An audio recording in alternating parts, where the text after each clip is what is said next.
I used to think I knew my wife. After 15 years of marriage, I believed Trisha and I had built something unshakable, a foundation of trust, shared dreams, and genuine affection that could weather any storm. We met during my rookie year at Station 19 when she was working her first marketing job downtown.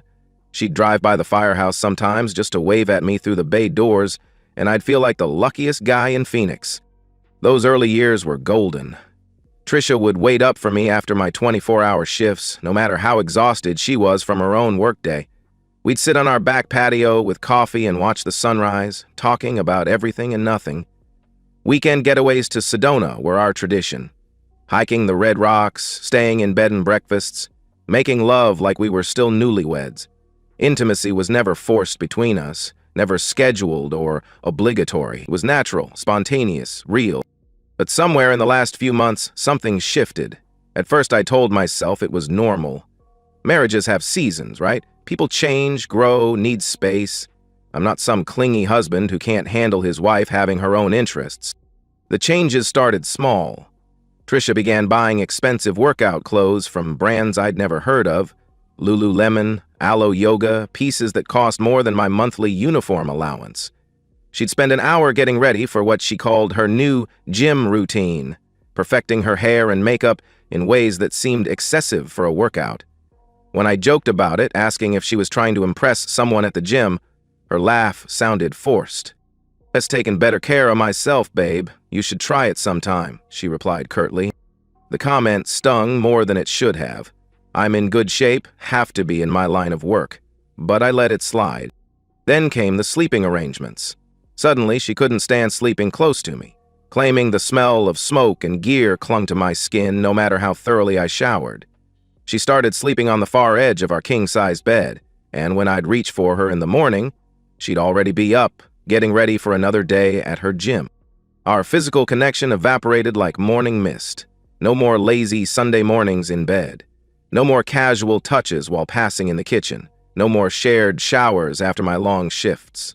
When I tried to initiate intimacy, she always had an excuse ready. Exhaustion from her workout, an early morning training session, a work deadline. Always something. The lies were what really got to me, small ones. But I'm trained to notice patterns, to sense danger before it becomes obvious. Her gym bag never looked used when she came home, despite her claims of intense cardio and weight training. Her phone was always face down during dinner now, and she'd step outside to take calls from her trainer about nutrition plans and workout schedules. I started paying attention the way I do at work, looking for signs of smoke before seeing flames. The expensive new perfume she wore only on gym days. The way she'd come home looking perfectly put together after supposedly sweating through an hour-long session. The careful way she'd guard her phone, taking it with her even to the bathroom. My instincts were screaming, but I fought against them. This was Trisha. My Trisha. The woman who used to pack extra sandwiches in my lunch because she knew I'd share with whoever forgot theirs.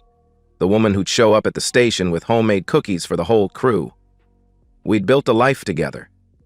We had plans. But 15 years of marriage teaches you to read someone's moods, and Trisha's energy had changed completely. She was distant, distracted, like she was always thinking about somewhere else she'd rather be. Someone else she'd rather be with. The breaking point came on a Tuesday evening in October. I'd just finished a particularly brutal shift. A house fire that took 12 hours to fully contain. No casualties, but a family left homeless. I came through our front door, bone-tired, looking forward to Trisha's familiar comfort. Maybe ordering pizza and watching something mindless on Netflix. Instead, she was waiting for me in the living room, sitting on the edge of our couch like she was afraid to get comfortable. Her hands were folded in her lap, and she wouldn't quite meet my eyes. "Nathan, we need to talk," she said quietly. Those 4 words hit me like a wall of superheated air. I've heard them from other guys at the station, usually followed by stories that end with custody battles and divided assets. "I've been doing some thinking during my yoga retreats," she began, her voice steady but cold. "I think I need some space to figure things out. To figure out who I am outside of this marriage. Yoga retreats, plural. I hadn't known there was more than one. Space? I repeated, setting my gear bag down carefully. My training kicked in. Stay calm, assess the situation, don't react from emotion. What kind of space are we talking about here? I don't know yet. Maybe a separation. Maybe I stay with my sister for a while. I just know I can't keep pretending that everything is fine when it's not, she said, her voice growing more distant. Pretending. The word echoed in my head. She was the one who'd been pretending. Pretending to go to the gym. Pretending to be happy. Pretending to love me while clearly planning her exit strategy. Inside, I felt volcanic rage building. 15 years of marriage reduced to her need for space. All those nights I'd lain awake, wondering if I was losing my mind, if my suspicions were just paranoia born from too many years of seeing the worst in people. But my external response was measured. Controlled. Okay, I said quietly. If that's what you need. She looked surprised by my calm reaction, maybe even disappointed. Did she want me to fight for her? To beg her to stay? Okay, she echoed, standing up uncertainly. I'm going to stay at Sarah's tonight. Give us both some time to think. I nodded and watched her walk upstairs to pack a bag. My wife of 15 years, moving through our house like a stranger, already mentally checked out of our life together. But as I stood there in our living room, surrounded by the remnants of our shared life, photos from Sedona, the couch we'd picked out together, the coffee table she'd insisted on refinishing herself, one thought kept repeating in my mind. If she wanted space, I'd give her all the space she could handle. Sleep was impossible. I lay in our bed, my bed now, I supposed, staring at the ceiling, replaying every strange moment from the past months. Trisha's carefully constructed lies took on new meaning in the darkness. The expensive workout clothes, the mysterious phone calls, the sudden need for space. It all pointed to one inevitable conclusion. At 2 a.m., I gave up on sleep and padded downstairs to make coffee. My mind was racing, analyzing the situation like I would an emergency call. What were the facts? What was I missing? What should I do next? The coffee maker hummed to life and I leaned against the kitchen counter, trying to organize my thoughts. That's when I noticed Trisha's phone charging on the granite countertop, something she never did. Usually that phone was glued to her hand or tucked under her pillow. She must have forgotten it in her hurry to pack and leave. The screen lit up with a text notification, then another, and another. I tried to ignore it at first. Despite everything, I respected her privacy, believed in trust between married couples. But the buzzing continued, insistent and frequent. Finally, curiosity got the better of me. The phone wasn't locked. Something new, since she'd recently started leaving it unlocked for convenience. Now I understood why. She wanted quick access for her secret communications.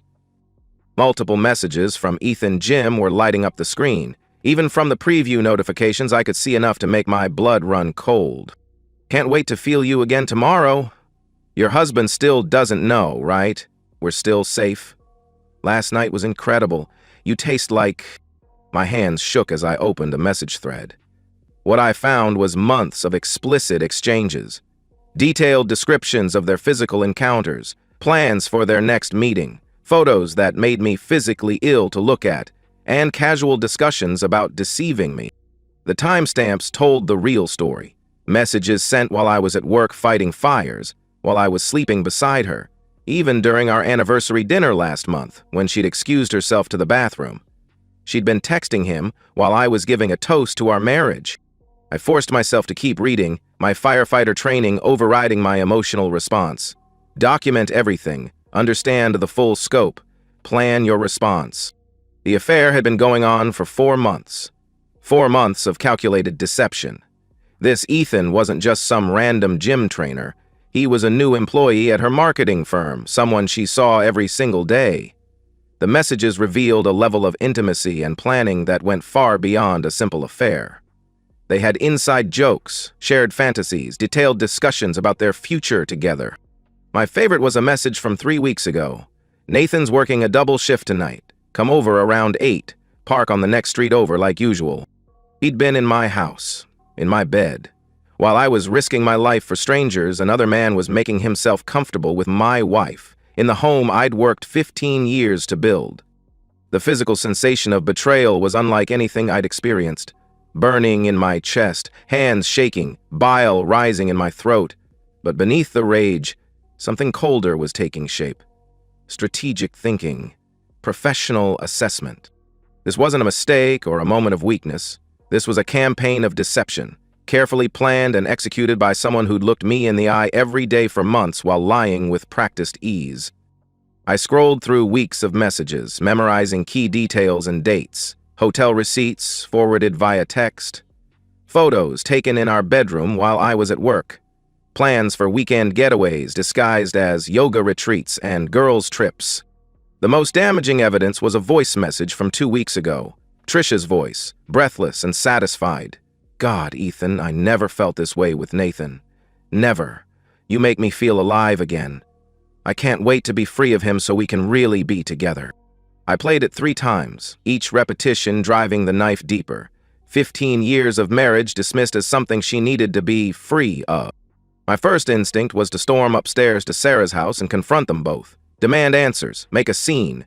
But my training kicked in. Assess the situation, control the emotion, plan the response. This wasn't just infidelity, it was war, and Trisha had been winning because I didn't even know we were fighting. I carefully placed the phone back exactly where I'd found it, noting the battery percentage and screen orientation. Then I sat in the dark kitchen, coffee growing cold, processing the magnitude of the deception. The woman sleeping peacefully at her sister's house had been living a double life with practiced ease. Every kiss goodnight had been a lie. Every I love you had been manipulation. Every intimate moment we'd shared while she was already sharing herself with someone else had been a performance. But now I knew. The enemy had been living in my house, sleeping in my bed, spending my money while planning my destruction. Time to change the game. I opened my laptop and began making lists. Evidence to gather. People to contact. Steps to take. If Trisha wanted to play games, she'd learn what happened when she played against someone trained to save lives under pressure. The fire was just getting started. The next week was the hardest performance of my life. Every morning I had to pretend to be the clueless husband while secretly building my case. Breakfast conversations felt like interrogations where I already knew the answers. Goodnight kisses tasted like lies. Casual questions about her day became tests of her ability to deceive me. "How was the gym today, honey?" I asked over breakfast. "Oh, same routine. Cardio, some weights. My trainer Ethan is really pushing me hard," she replied casually. The casual way she said his name, like he was just some professional helping her stay in shape, made my skin crawl. But I smiled and nodded, playing my part. "That's great, babe. You're looking fantastic," I said warmly. And she was. The affair had given her a glow that I'd initially attributed to her new fitness routine. Now I knew the real source of her energy. I needed professional help, so I reached out to Marcus Rodriguez, a private investigator who'd worked with the fire department on several arson cases. We met at a coffee shop downtown, away from anywhere Trisha might accidentally see us. Marcus was exactly what you'd expect from a former cop turned PI. Mid-50s, gray beard, eyes that missed nothing. He listened to my story without judgment, occasionally making notes in a small notebook. Voice messages, photos, detailed timeline of the affair, he summarized when I finished. "This is better evidence than most cheating spouses ever get. What exactly do you want from me?" "Confirmation. Documentation. I need to know I'm not going crazy.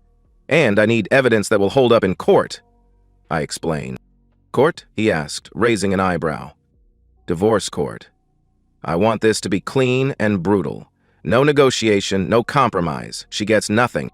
Marcus nodded approvingly. "Arizona is a no-fault state, but adultery can still affect asset division and alimony, especially with this level of evidence. My retainer is $5,000. I wrote the check without hesitation. It represented a significant chunk of our savings, but it was an investment in my future freedom. Marcus got to work immediately. Within 3 days, he had photos of Trisha and Ethan entering the Marriott downtown, credit card receipts showing she'd paid for hotel rooms on days she was supposedly at yoga class, and a complete timeline that proved the affair had been even more extensive than I'd realized. The waiting was torture. going through the motions at work, responding to emergency calls, maintaining equipment, joking with my crew, while my personal life burned down around me. My captain, Tom Morrison, noticed my distraction during a particularly difficult apartment fire.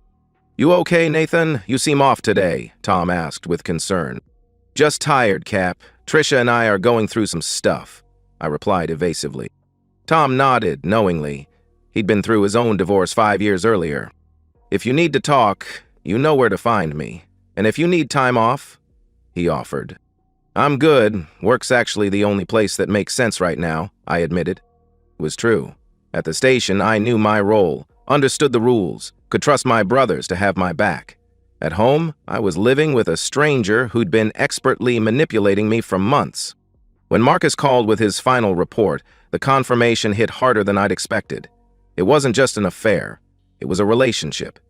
Ethan Williams, 26 years old, had joined Trisha's marketing firm 6 months ago as a junior account executive. The affair began within weeks of his arrival. They had regular meetings, not just for sex, but for dinners, movies, weekend getaways disguised as work conferences. "She's been living a completely separate life," Marcus explained over the phone. "Hotel receipts show they've been together at least twice a week for the past 4 months. Credit cards show expensive dinners, gifts, even a weekend in Scottsdale last month. The Scottsdale trip had been sold to me as a girls' weekend with her college friends. I'd encouraged her to go, thinking she needed time with female friends. There's more," Marcus continued. "They've been talking about their future together. I have photos of them looking at apartments downtown. She's been planning her exit strategy for weeks." That explained the sudden request for space. She didn't want to work on our marriage. She wanted to transition smoothly to her new life with her younger boyfriend. Armed with Marcus's report, I scheduled a meeting with Sarah, a divorce attorney recommended by Tom. Sarah's office was in a sleek downtown high-rise, all glass and steel and expensive art. She was exactly as advertised, a shark in designer suits who specialized in high-stakes divorces. "This is extensive documentation," Sarah said, reviewing Marcus's report with professional admiration. "Photos, receipts, communication records, timeline. You've essentially built our entire case for us." "What can I expect?" I asked. "With evidence this strong? Full asset protection, no alimony, and if you want to get creative, we can explore alienation of affection claims against the boyfriend. Arizona allows it under specific circumstances," she explained with a slight smile. For the first time in weeks, I smiled genuinely. "Let's get creative," I said. Trisha's announcement came on a Thursday evening, delivered with the same casual tone she might use to discuss weekend plans. "I'm going on a hiking trip with some friends this weekend, up to Flagstaff. We're leaving Friday morning and coming back Sunday," she said without looking up from her phone. I nodded from behind my newspaper, not trusting myself to look at her directly. "Sounds fun. Which friends?" I asked casually. "Just some girls from work. You don't know them," she replied smoothly. Another lie, delivered so smoothly it could have been truth if I didn't know better. Marcus had already confirmed that Ethan had requested Friday off and booked a room at a boutique hotel in Flagstaff, though I suspected they'd end up in Sedona, our special place. "Have a great time," I said neutrally. Friday morning, I watched from our bedroom window as Trisha loaded her hiking backpack, the same one we'd used for our anniversary trip to the Grand Canyon, into her car. She waved goodbye like a loving wife heading off for an innocent weekend with friends. The moment her car disappeared around the corner, I began executing the plans Sarah and I had developed. First, I methodically packed Trisha's belongings. Not in suitcases. Those implied temporary separation, the possibility of return. Garbage bags sent a clearer message. Each item I stuffed into black plastic represented a memory now tainted by betrayal. The lingerie I'd thought she bought for me, the expensive perfume she wore on her gym days, the yoga mat that had never seen actual use. Her jewelry went into a separate bag. Sarah had been clear about this. Don't hide assets, don't appear vindictive. Just remove her belongings cleanly and completely. I loaded everything into my truck and drove to a storage unit I'd rented across town, Unit 247, paid for 6 months in advance. I left the key and address in a sealed envelope on our kitchen counter. Next, I called a locksmith. By noon, every lock in the house had been changed. New deadbolts, new handles, new garage door codes. The keys to our 15-year marriage no longer worked. The process server was scheduled to arrive at 6 p.m. Sunday, perfectly timed with Trisha's expected return from her hiking trip. I'd provided him with photos, her license plate number, and a detailed description of her car. But the piece de resistance was my call to HR at Morrison & Associates Marketing, Trisha's company. I'd researched their policies extensively. Workplace relationships weren't prohibited, but they required disclosure, especially when they involved employees at different levels or created potential conflicts of interest. A senior marketing director carrying on an undisclosed affair with a junior account executive violated at least 3 company policies. I need to report a workplace relationship that may be affecting the professional environment, I told Janet Williams, the HR director, on Friday afternoon. I see. Can you provide specifics? She asked professionally. My wife, Trisha Campbell, and Ethan Williams have been conducting an affair for the past 4 months. I have extensive documentation of their relationship, including evidence that company resources may have been used to facilitate their meetings, I explained matter-of-factly. The silence on the other end stretched for nearly 10 seconds. Can you forward that documentation to my email? We'll need to investigate immediately, she finally replied. I sent Marcus's complete report within minutes. Photos of them entering hotels during work hours, credit card receipts showing business lunches that turned into 3-hour affairs, email exchanges where they discussed meeting in conference rooms for purposes that weren't business. By the time Trisha returned from her romantic weekend with Ethan, her professional life would be as devastated as her marriage. Saturday was the longest day of my life. I cleaned the house thoroughly, removing every trace of Trisha's presence. Photos came down from walls. Her toiletries disappeared from our bathroom. Her favorite coffee mug went into storage. I wanted her to walk into a house that no longer acknowledged her existence. Sunday evening, I positioned myself in the living room with a clear view of our driveway. At 6:15 p.m., Trisha's Honda pulled up to the curb.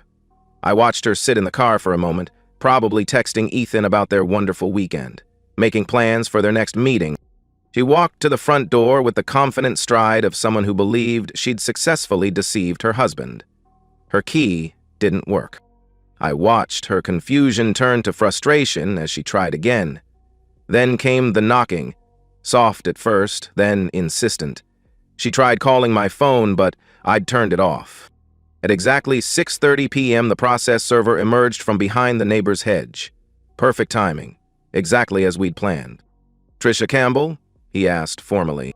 Yes, but I can't get into my house. My husband, she began frantically. Ma'am, I need you to sign for these documents, he interrupted firmly. From my window, I watched her world collapse in real time. First confusion, then recognition of what she was holding, then panic as she realized the scope of what was happening. She pounded on the door. Nathan! Nathan, open this door! We need to talk! She shouted desperately. I let her knock for 5 full minutes before opening the door. When I did, she pushed past me into the living room, divorce papers clutched in her shaking hands. What the hell is this? She demanded, waving the papers. Exactly what it looks like, I replied calmly. You can't just lock me out of my own house, she protested angrily. Actually, I can. Read the papers. And it's not your house anymore, I said evenly. Her eyes darted around the room, finally noticing the missing photos, the empty spaces where her things had been. Where are my belongings? She asked, her voice growing smaller. Storage unit. Address is on the kitchen counter along with the key, I answered matter-of-factly. She stared at me like I was a stranger. Nathan, we can work this out. The space thing, I just needed time to think. We don't have to get divorced, she pleaded, her tone shifting to desperation. Read the papers, Trisha, all of them, I said firmly. She flipped through the legal documents, her face growing paler with each page. You hired a private investigator? She whispered in shock. I did, I confirmed simply. Nathan, the thing with Ethan, it's not what you think, it's just... She began stammering. 4 months of f***ing him in our bed while I was at work? Hotel receipts, voice messages where you talk about being free of me? What exactly did I misunderstand? I interrupted harshly. She flinched at my language. In 15 years, she'd rarely heard me use profanity. It didn't mean anything. He's just... She tried weakly. You? Exciting? Everything I'm not? I cut her off coldly. Tears started flowing down her cheeks. I never meant for you to find out this way. How did you mean for me to find out? When you moved in with him? When you asked for alimony to support your new lifestyle? I asked with bitter sarcasm. Nathan, please. We can go to counseling. We can fix this. She begged through her tears. I walked to the kitchen and returned with the sealed envelope containing the storage unit information. Your things are in Unit 247 at West Side Storage. Everything's there except your car, which is still in your name. The locks have been changed, obviously, I said, handing her the envelope. You can't throw away 15 years of marriage like this, she sobbed. I'm not throwing it away. You already did that 4 months ago, I replied without emotion. She collapsed onto the couch. Our couch, where we'd planned vacations, discussed buying a house, dreamed about our future together. What about Ethan's job? She asked quietly, suddenly realizing the implications. What about it? I asked innocently. The HR report. I know you sent them evidence, she said with growing dread. Company policy violation. Undisclosed workplace relationship between employees at different levels. Plus, in the conference room during work hours probably violates a few other rules, I explained clinically. Her face went white. They'll fire us both. Probably, I agreed with indifference. Nathan, you're destroying our lives, she accused desperately. No, Trisha, you destroyed our life. I'm just making sure you face consequences for your choices, I corrected her firmly. She tried several more approaches. Anger, tears, bargaining, promises to change. I responded to each with the same calm detachment I'd use at an emergency scene. Finally, she understood that no amount of manipulation would work. I'll fight this divorce. I deserve half of everything, she threatened weakly. Read the papers. Arizona allows fault-based asset division when adultery is proven. Your lawyer will explain that you're lucky to get anything, I informed her matter-of-factly. She gathered the legal documents and walked toward the door, defeat evident in every step. 15 years, Nathan. How can you throw away 15 years? She asked one final time. I'm not throwing away anything. I'm finally stopping pretending that those 15 years meant anything to you, I replied with finality. She paused at the door, looking back at me one final time. I did love you. I do love you, she whispered. No, Trisha. You loved the security I provided while you figured out what you really wanted. There's a difference, I said coldly. The door closed behind her with a soft click. Through the window, I watched her load garbage bags full of her belongings into her car, the expensive hiking backpack now looking ridiculous next to black plastic bags stuffed with the remnants of our marriage. As her taillights disappeared down our street, I felt something I hadn't experienced in months. Peace. 3 months later, I stood in the same living room where Trisha had begged me to reconsider, but everything had changed. The house felt different. Not empty, but clean, like smoke had finally cleared from a long-burning fire. The practical consequences had played out exactly as Sarah predicted. Morrison and Associates Marketing terminated both Trisha and Ethan after their HR investigation confirmed policy violations. The affair, the misuse of company time and resources, the failure to disclose their relationship, it all added up to immediate dismissal with cause, no severance, no recommendations, no graceful exits. Trisha had moved back in with her parents across town, a 34-year-old woman rebuilding her life from her childhood bedroom. Ethan, I had heard through workplace gossip, had moved back to California. Apparently, the relationship didn't survive the harsh light of real-world consequences. Our divorce was finalized without contest. Faced with Marcus's overwhelming evidence and Sarah's strategic brilliance, Trisha's lawyer advised her to accept the settlement rather than fight and lose everything in court. I kept the house, our savings, and my pension intact. She got her car and whatever dignity she could salvage. The silence in my house wasn't lonely. It was peaceful in a way I'd forgotten was possible. I'd rediscovered parts of myself that had been suppressed during those final months of marriage. I cooked elaborate meals for one, reading while I ate instead of making forced conversation. I slept soundly in the center of my king-size bed, no longer wondering what lies were being constructed in the mind beside me. Work had become my sanctuary. My colleagues noticed the change, not bitterness, but a kind of focused clarity that made me even better at my job. I'd become the guy others came to for advice, having proven that sometimes the right response to betrayal isn't forgiveness, but justice. Tom Morrison pulled me aside last week during equipment checks. "You seem different, Nathan. Better, more focused," he observed. "I feel like myself again," I replied honestly. "Any regrets about how you handled things?"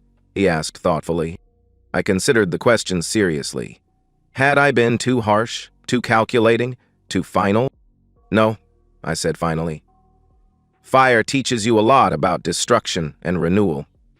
Sometimes you have to let something burn completely before you can build something better." Tom nodded approvingly. "Just make sure you're building toward something, not just clearing ground." He was right. For 3 months, I'd been living in the aftermath, enjoying the peace but not planning for the future. It was time to think about what came next. That evening, I sat on my back patio with coffee, watching the sunset paint the Phoenix sky in shades of orange and red. The same patio where Trisha and I used to plan our weekends, discuss our dreams, build our life together. But those memories no longer stung. They belonged to a different man married to a different woman. Both of those people were gone now. My phone buzzed with a text from my cousin Mike in Colorado. "Heard about the divorce. Sorry, man. How are you holding up?" I typed back, "Better than I've been in months. Moving forward." And I was. The fire had done its work, destroyed what needed destroying, cleared away the lies and pretense and false foundations. What remained was solid. My career, my integrity, my self-respect, and most importantly, my freedom to build something real with someone who deserved it. Trisha had been right about one thing. We both needed space to figure out who we were outside of our marriage. The difference was that I'd used that space to become someone stronger, while she'd used it to become someone smaller.